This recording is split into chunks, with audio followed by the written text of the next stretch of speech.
Hello, welcome to SquishiVision, where a very exhausted, falling asleep Harris is going to try and do my best to give some kind of reaction to episode 5 of Rings of Power Season 2. The reason I'm so exhausted is because I was laughing this entire weekend I was playing. I joined Empire for the first time, where I was playing a brand new character called Bouncy. That's Bouncy over there, who is, if you're familiar with Empire, a Mero from Braga's Land in the Marches. Um, Kind of like, so in Empire, everyone's a human, except unless you're an orc. You're either an orc or a human. Most people are human. But to add some kind of, I guess, variety to it, you can be a human from a certain lineage, which is mostly a role playing thing.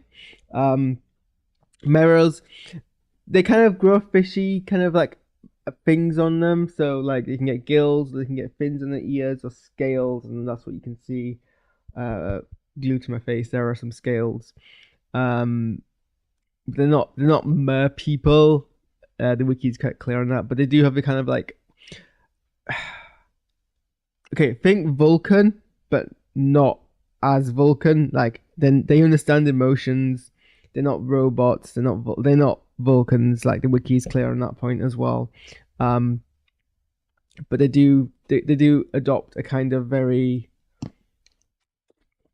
calm and cerebral attitude. So I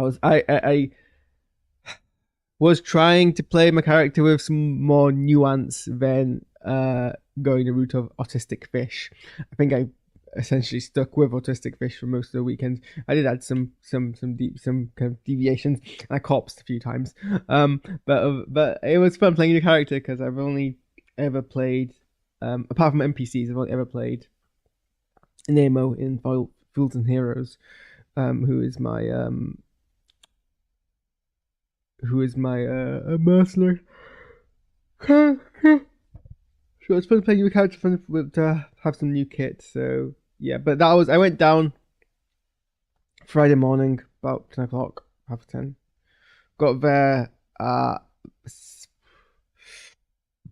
7 hours later. Got there at 5. It was a tired day of traveling. Was able to LARP that evening, and then the entirety of most of the rest of the day. But I had Fools and Heroes on Sunday for an end of plot mission I wasn't gonna miss. So I was awake LARPing until half past, or well, until 11 o'clock.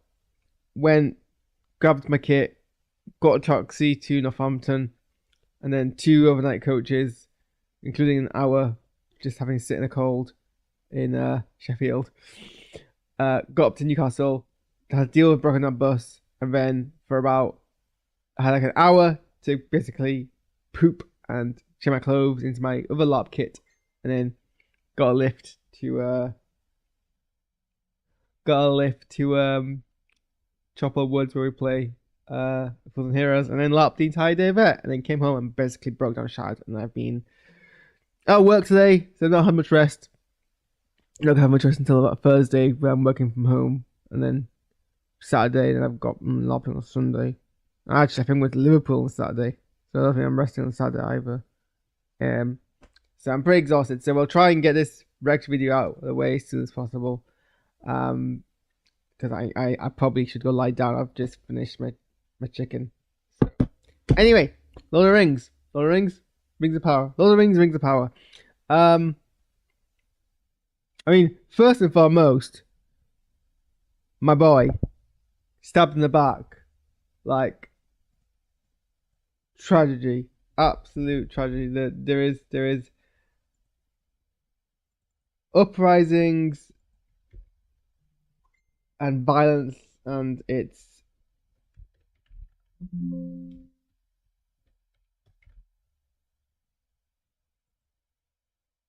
what am I doing?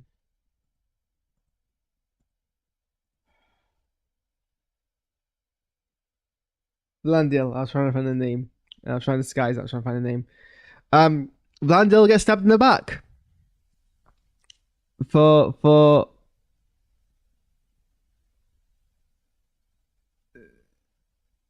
well, I guess he did break the guy's arm, but also he had it coming. It's literally this guy Farazan's been like king for a day, and now tragedies everywhere. I mean, it was a real. It's like they know how to pull your heartstrings because it was a really cute and adorable and heartfelt moment, and it's a moment that I think a lot of people are sucker for. That show of loyalty and of commitment to like, what's right, and all the old Seaguard saluting Elendil as Elendil, resigned his commission. And then they're all just mourning the dead. And that's another kind of like.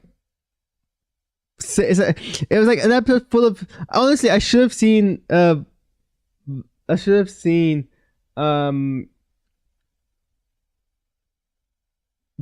death a mile away, because the episode was basically full of save the cat moments for Valandil. That really, it was inevitable. He was gonna die. And it was like such a coward's way of killing him, and I feel a pain, and that's such a like cool character too. And Kemen has very much kind of like established themselves as an asshat in the most meaningful way possible. Desecrating a shrine, murder. I mean, it was murder. He stabbed someone in the back. He got Elendil arrested. I don't really imagine this is going to do much for his chances with Elendil's daughter, but men, I guess. Yeah. So that's tragedy. I can't quite remember what happens in my lore now about Numenor, but I know it's in Elendil's lifespan that they go towards Sauron, so that's something they're gonna have to deal with. But I do. The actor who plays Elendil does a really, really good job of kind of like. I mean, I think he just has a really good. Just has the face for it. It's like really like mature. I won't say wizened without becoming across as insulting, but the way they light his face and the way that. Okay, look, I'll say blunt's nice. The guy has wrinkles, but the wrinkles are actually like really handsome. I can't like lie about that. I've also just noticed. So how I was saying that in the image above me, I was wearing prosthetics. I used spirit gum to glue it to my face, and I bought spirit gum remover to make it easier to remove, but I couldn't work out how to use spirit gum remover, and I was like running late and being very impatient. So I just very carefully peeled it off, and I think what I did is essentially I waxed my cheeks, and you can really tell here where the prosthetic was and where the hairs come off, because I might need to shave this bit off. Anyway, sorry, I'm getting distracted. Yeah, he plays Elendil does a really, really good job, and he's got the right face for it. He's lit very well, so all those like what I want the prompt to get to is the nuance and the minutiae of his face acting and his emotions in like different bits. The way that he looks so betrayed, disappointed by what his daughter is doing. The way that he has that silent rage about what Kemen's doing. The way that he's interacting with Miriel, is just like done at a very kind of microscopic layer that I think is equal part his acting and equal part the cinematography. So that's really decent. We don't see much of Adar and Galadriel. It's very much the coda of the episode is basically establishing that Adar wants Galadriel's help to defeat Sauron, which we know obviously doesn't work because Adar isn't a part of the Lord of the Rings, and Sauron survives until that final battle. But that's kind of where they're at. He captured her not as a prisoner, but as a someone to negotiate with. We also get kind of a brief. The elves are very much the kind of background here, but I think we do get. I think we're starting to get more momentum, more of the storylines appearing on screen at one go, which does kind of give you the sense of building to one thing. I think the stranger and a halfling plotline was the only one absent here, and I'm kind of worried that's taking the least focus, which to be fair makes sense because it's probably the least important.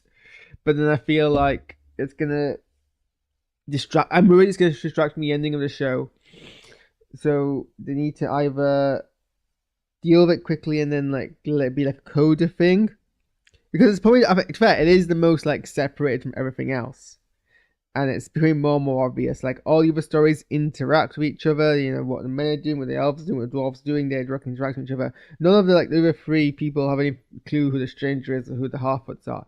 And I think maybe some of that's from like necessity, knowing what we know of the law of the world, and generally like how half-wits don't really take their place here yet.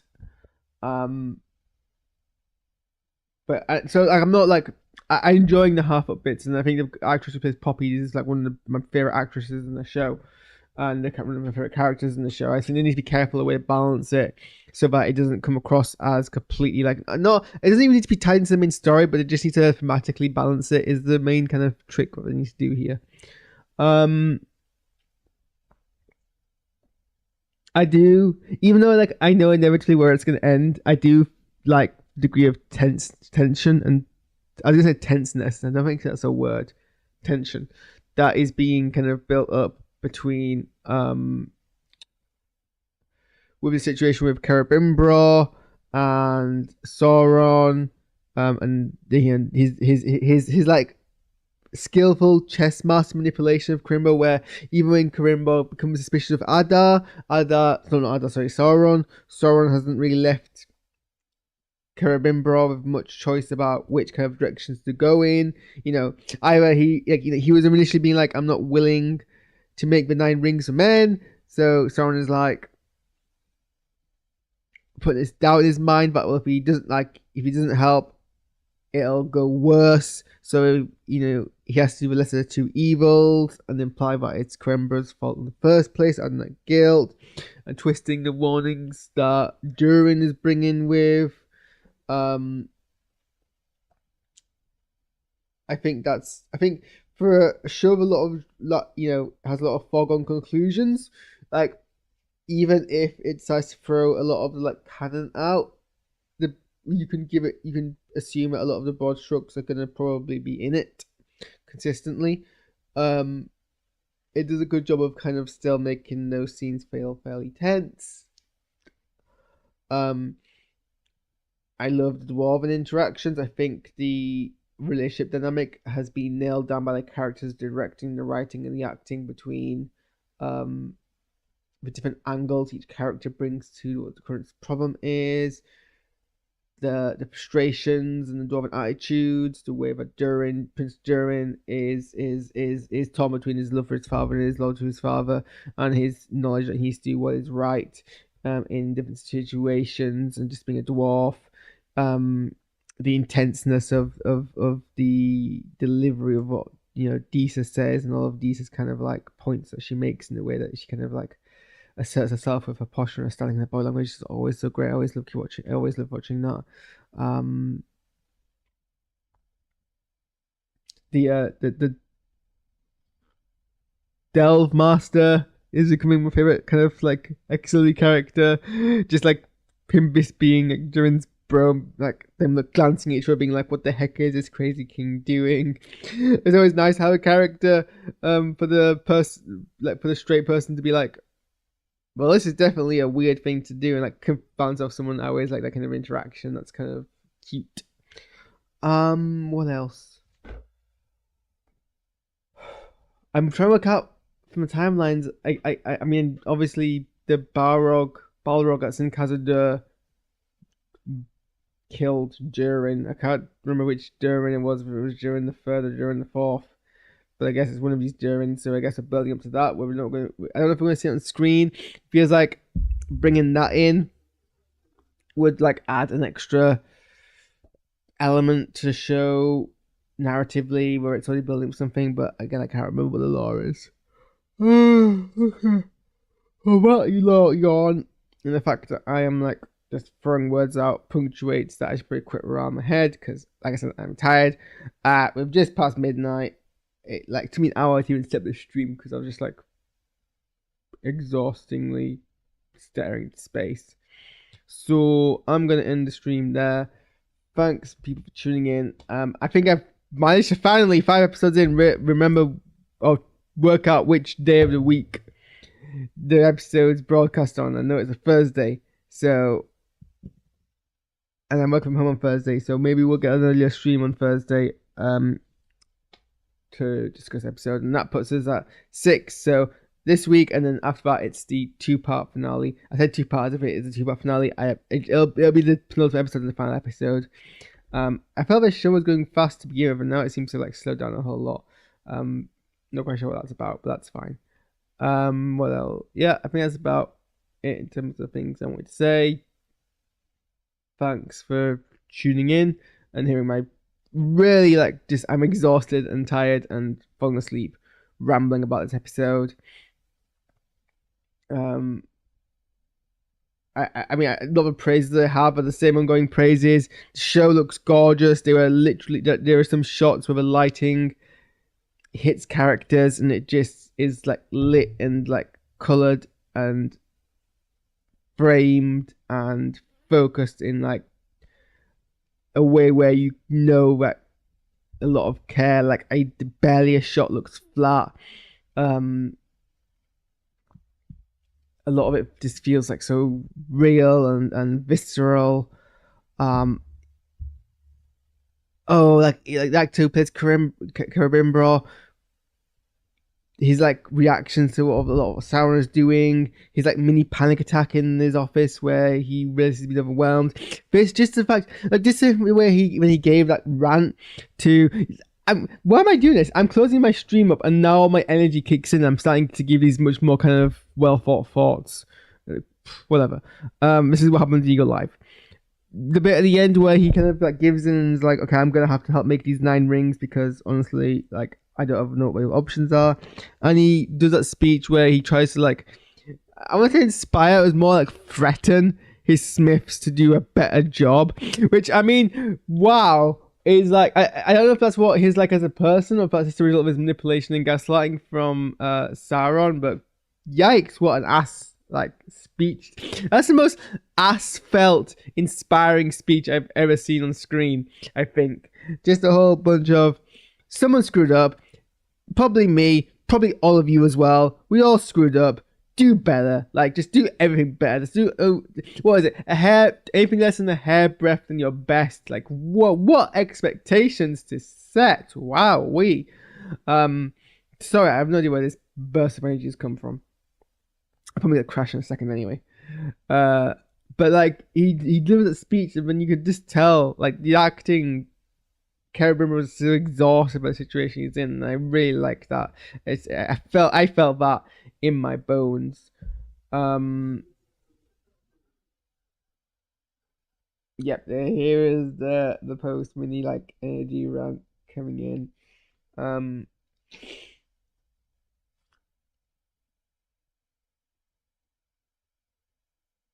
It's so easy how like a very like comedically tragic asshole as a character of Kemen becomes much more sinister. Okay.